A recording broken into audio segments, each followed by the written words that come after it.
الأخرى وأقيموا الصلاة وآتوا الزكاة واركعوا مع الراكعين.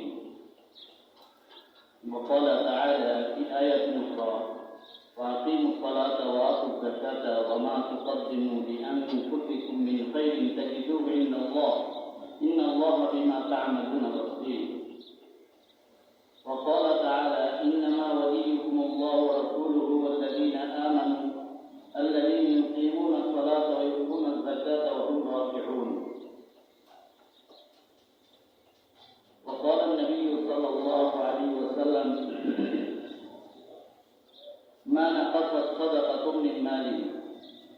وقال رسول الله صلى الله عليه وسلم: ما تلف مال في بر وبحر إلا بحق الزكاة. وقال رسول الله صلى الله عليه وسلم: ما منع قوم الزكاة إلا ابتلاهم الله بالسليم.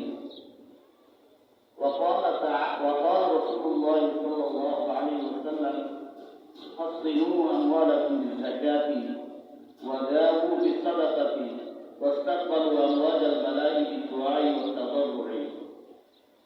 وقال عبد الله بن مسعود رضي الله تعالى عنه قال: أمرتم بإقامة الصلاة وإيتاء الزكاة من لم يزك فلا صلاة له، أو كما قال عليه الصلاة والسلام। আল্লাহ পাকের অশেষ মেহেরবানি আর দয়া যে আল্লাহ সুবহানাহু ওয়া তাআলা জাল্লা জালালুহু ওয়া আমানুহু অধ্যকার জুমার দিনে আমাদেরকে অত্র জামি মসজিদে আসার বসার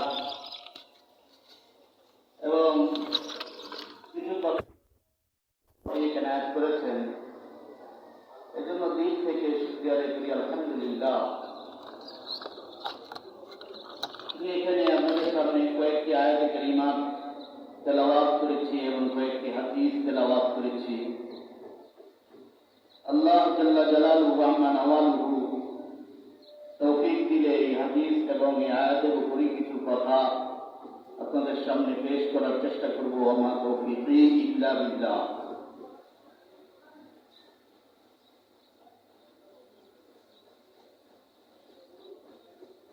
আজকে আমরা আলোচনা করতে চাচ্ছি যাকাত বিষয় নিয়ে।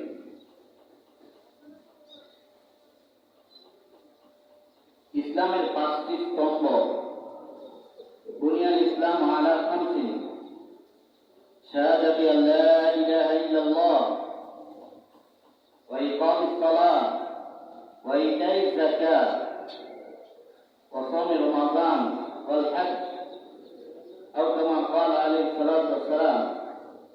ইসলামের তৃতীয় স্তম্ভ হল যাকাত। প্রথম হল কালিমা, অর্থাৎ আল্লাহ এবং আল্লাহর রাসূলকে স্বীকৃতি দেওয়া। আশহাদু আল্লা ইলাহা ইল্লাল্লাহ ওয়া আশহাদু আন্না মুহাম্মাদার রাসূলুল্লাহ। আল্লাহ এবং তার রাসূলকে স্বীকৃতি দেওয়া, বিশ্বাস করা, মনে প্রাণে ইসলামকে মেনে নেওয়া। দ্বিতীয় হল নামাজ, নামাজ কায়েম করা, নামাজ আদায় করা। তৃতীয় হল হজ পালন করা, যাকাত দেয়া। তৃতীয় হল যাকাত দেয়া। যাকাত ইসলামের তৃতীয় স্তম্ভ এবং এটার গুরুত্ব অপরিসীম। নামাজের যেরকম অবস্থান ইসলামের মধ্যে, নামাজ যেরকম ফরজ, যাকাতও এরকম ভাবে ফরজ।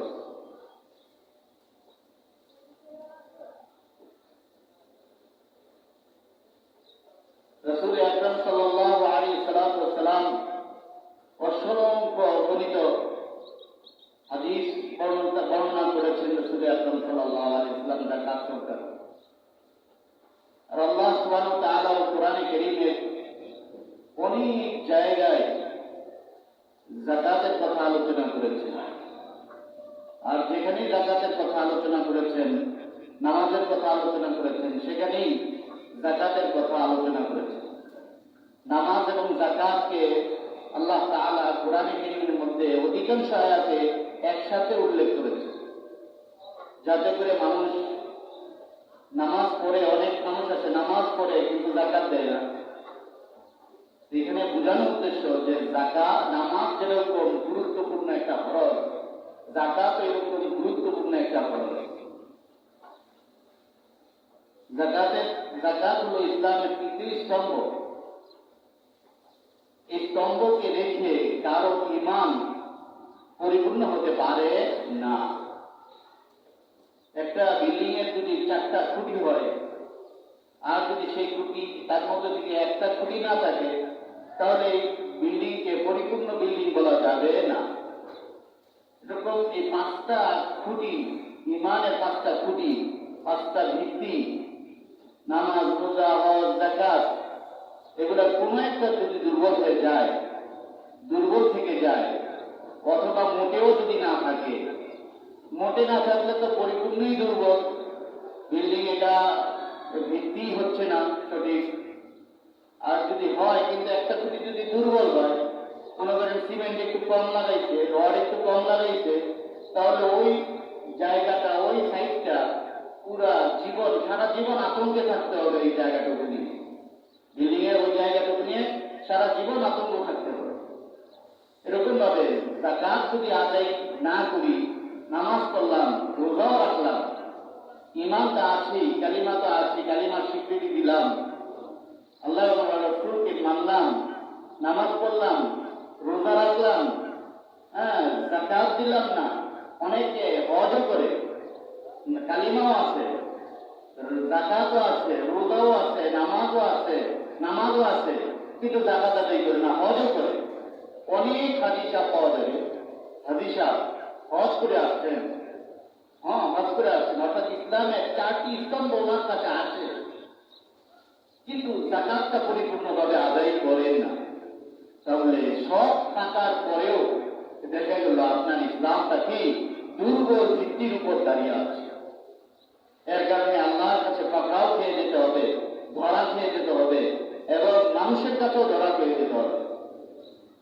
কারণ আল্লাহ তাআলা কোরআনে কারীমের মধ্যে ইরশাদ করেছেন, ওয়াফি আমওয়ালিকুম হাক্কুন লিসাইলি ওয়াল মাহরুম, তোমাদের সম্পদে, সম্পদশালীদেরকে বলতেছেন, তোমাদের যে সম্পদ দেওয়া হয়েছে, এই সম্পদ শুধু তোমাদেরই না, এই সম্পদের মধ্যে সায়েলের এবং মাহরুম যারা চায় না, যারা চায় না, অর্থাৎ যাদের অর্থবিত্ত নাই, টাকা পয়সা নাই, গরিব মিসকিন আরো 2 ধরনের। এক ধরনের গরিব মিসকিন চেয়ে বেড়ায়, আরেক ধরনের গরিব মিসকিন আছে যারা নিজের গরিব মিসকিন এই হওয়াটাকে লুকায়, ছিঁড়া কাপড় পরে, তালি দিয়ে পরে, তবু মানুষের কাছে একটা লুঙ্গির জন্য হাত পাবে না, না খেয়ে থাকে, ভাতের মার খেয়ে থাকে, কিন্তু কারো কাছে 2-4 টাকা চেয়ে বেড়ায় না, এরকম লোক আছে। তাহলে বলতেছেন তোমাদের সম্পদের মধ্যে ওই 2 শ্রেণীর কি আছে, হক রয়ে গেছে। সম্পদ তুমি কামাইছো, এটা শুধু তোমার না, তোমার এই সম্পদের মধ্যে যারা চাইতে জানে তারা সম্পদহীন, যারা চাইতে জানে তাদের জন্য হক রয়েছে, এবং যারা চাইতে জানে না তাদেরকেও খুঁজে তোমার কি করতে হবে, যাকাতের অর্থ, দান, খয়রাত, নফল দান, সাদাকা, ফিতরা ইত্যাদি কি করতে হবে, পৌঁছিয়ে দিতে হবে। আমরা বলছিলাম যে যাকাত একটা ফরজ বিধান, নামাজ, রোজা, হজ, এগুলা যেরকম ফরজ, যাকাত একটা ফরজ। অনেক মানুষ আমরা দেখি, পাওয়া যায় যে যাকাত দেয় না, আবার অনেকে যাকাত দেয়, কিন্তু সঠিকভাবে দেয় না,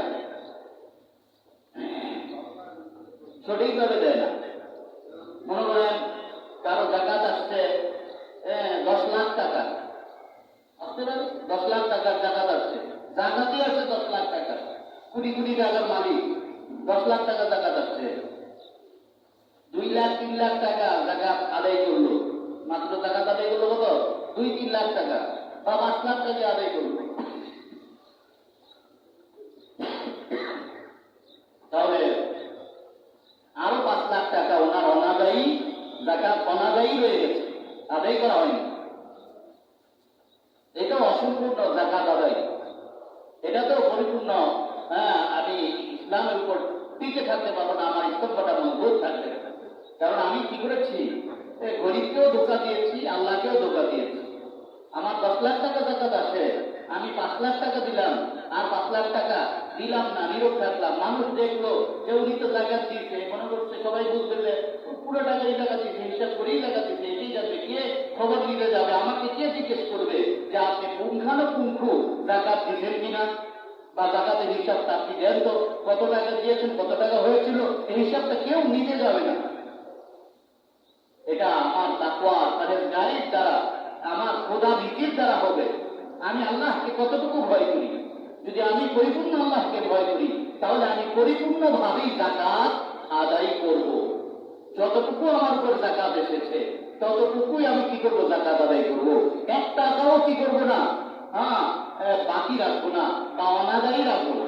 বরং আমরা আমাদের জানা মতে অনেক আল্লাহওয়ালা, অনেক যাকাত আদায়কারী খোদা ভীরু এমন আছে, যারা মনে করেন 5 লাখ টাকা জাকাত আসছে, তিনি 6 লাখ টাকা আদায় করেন, 7 লাখ টাকা আদায় করেন, বেশি আদায় করেন, যাতে করে আল্লাহর হক এবং গরিবের হক তাদের কাছে থেকে না যায়। তো কোরআনে কারীমে কি বলছে যাকাত সম্পর্কে? একেবারে প্রথম পৃষ্ঠাতে, সূরা বাকারার প্রথম পৃষ্ঠাটা খুলে দেখবেন, সেখানে যাকাতের প্রথমেই শুরুতেই 1-2 লাইনের মধ্যেই কি আসছে, যাকাতের বিবরণ চলে আসছে। আলিফ লাম